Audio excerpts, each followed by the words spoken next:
अध्याय में हम लोग सुने और सुनाए कि मधुकटम भगवान विष्णु के कान के मैल से तैयार होकर के और वही समस्त देवताओं को त्राही त्राही करके ब्रह्मा जी को खाने के लिए जाते थे। तो ब्रह्मा जी को स्तुति करने पर विष्णु भगवान नहीं जागे तो पहले महामाया देवी को जगाए और उन्हीं से घुनक रूप में आकर के और भगवान विष्णु का धनुष तोड़े। धनुष तोड़ने पर भगवान विष्णु का ध्यान टूटा और वही मधु तथा कटम्ब को युद्ध में 64 वर्षों के बाद वही कहा कि हे भगवान, अगर तुमको वध करना है वर मांगो।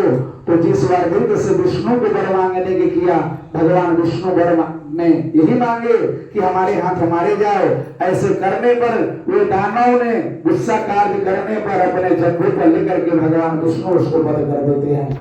और वध होने के बाद में सब देवताओं लोग खुशी मनाए। फिर महिषासुर का देखिए युद्ध का कार्य हुआ। दूसरा अध्याय में महिषासुर का कार्य में उनके दूतों ने आकर के सुंदर रूप को देख करके विवाह करने के लिए महिषासुर से कहे, फिर भी देवी वह युद्ध की और अपने आप को कहे कि बालपन में मैंने संकल्प कर लिया, जो भी हमें ऐसा कार्य युद्ध में हरा देगा वही मेरा पति होगा।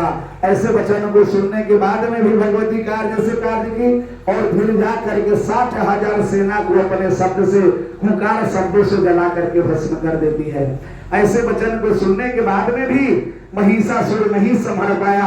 फिर अपना घमंड को लेकर के युद्ध करने के लिए करोड़ों सेना सारथियों को लेकर के युद्ध क्षेत्र में आ गया।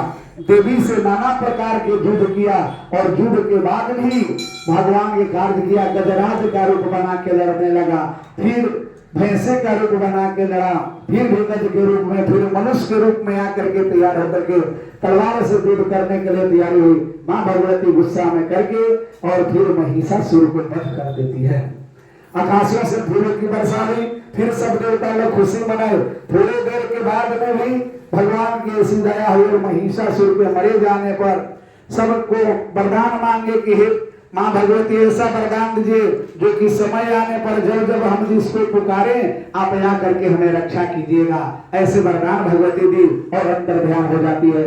अब देखिए वहां के बाद में फिर भी शुभ निशुभ दानव वहां पर पहुंच गए। वे भी स्वर्ग से देवताओं को मार करके खदेड़ देते हैं। सब खदेड़ने के बाद में वहां पर देवता लोग आकर के कार्य किए। सब लोग मन में मां पार्वती जी के शरीर से अंबिका का प्रभावित हुआ। उसी समय महापार्वती जी काली के रूप में प्रवृत्त होकर हिमालय पर रहने लगी। अब देखिए फिर भी उसके बाद में अधिक में हनुमंत दानव, सुग्रीव दानव, प्रत्यंत दानव करोड़ों सेना लेकर के आए। देवी के ऊपर प्रहार करने लगे। देवी तीक्ष्ण बाणों द्वारा ऐसा बाण चलाई कि आधा दानव आधा देवी अपने में लड़ करके मर जाते हैं। अब देखिए फिर उसके बाद में चंड तथा मुंड का कार्य हुआ। चंड मुंड चंडेश्वरी कल्याण करने वाले चंड ही वरदान पाया था कि जितना हजार मूड़ी कटेगा और फिर जुट जाएगा। उनको वध करने के लिए समस्त देवी देवताओं को दुनिया पारा पारी सब लोग चंड का मुंड काट देती है। मुंड कटने के बाद भी चंड अधिक किया और हा हा हा करके और फिर आकर के जुट जाता है। ऐसे वचन को सुन करके सब लोग त्राहिमाम हो गए। फिर भी चंडी भवानी को बुलाया जाता है और चंडी आकर के हाथ में तलवार खप्पर को लेकर के मुंड लेकर के और चंड का मस्तक से बालों को पकड़ करके मुंड काट करके एक सिवान से दूसरे सिवान में कर देती है। फिर वहां चंड का वध हो जाता है। अब देखिए हम लोग महाकाली का कार्य किए। इस समय रक्त बीज नाम का एक दानव आया और वे भी वरदान पा लिया था कि एक बूंद अगर रक्त पृथ्वी पर गिरेगा उसी समय उसी के समान उसी जैसा बलवान रक्त बीज ही जैसा एकदम अर्थात दानव तैयार हो जाएगा। अब देखिए समस्त देवी लोग 108 देवियां जो रण क्षेत्र में जुटी हुई है वे सब पारा पारी अपने अस्त्र शस्त्र से रक्त बीज को काटती है, पारा पारी उसको नष्ट पहुंचाती है। और जितना ही रक्त बीज भूमि पर गिरा उतना ही भूमि से उठ करके और भगवान की दया दृष्टि कार्य करने से वरदान भगवान ब्रह्मा के वरदान था। रक्त बीज पूरा क्षेत्र में दिखाई देने लगे। रक्त बीज के ऐसे दशा को देख करके कार्य होने लगा। सब लोग मन में विचार कर रहे कि अब क्या करें, जिसको जो भी हथियार चलेगा अस्त्र शस्त्र चलेगा तो रक्त तो निकलेगा ही निकलेगा और उस रक्त से इतना बलवान दानव तैयार हो जाता है तो इसका उपाय क्या करेंगे। ऐसे वचन को सुन करके सब लोग त्राहिमाम होने लगा। फिर भी महाकाली को उच्चारण किया कि हे देवी महाकाली, आप ही आकर के देखिए इस संसार में बहुत सा काल हुआ, ऐसे दानव का नष्ट कैसे होगा। तो महाकाली को बुलाने के लिए तैयारी किया गया। महाकाली आती है किस रूप में?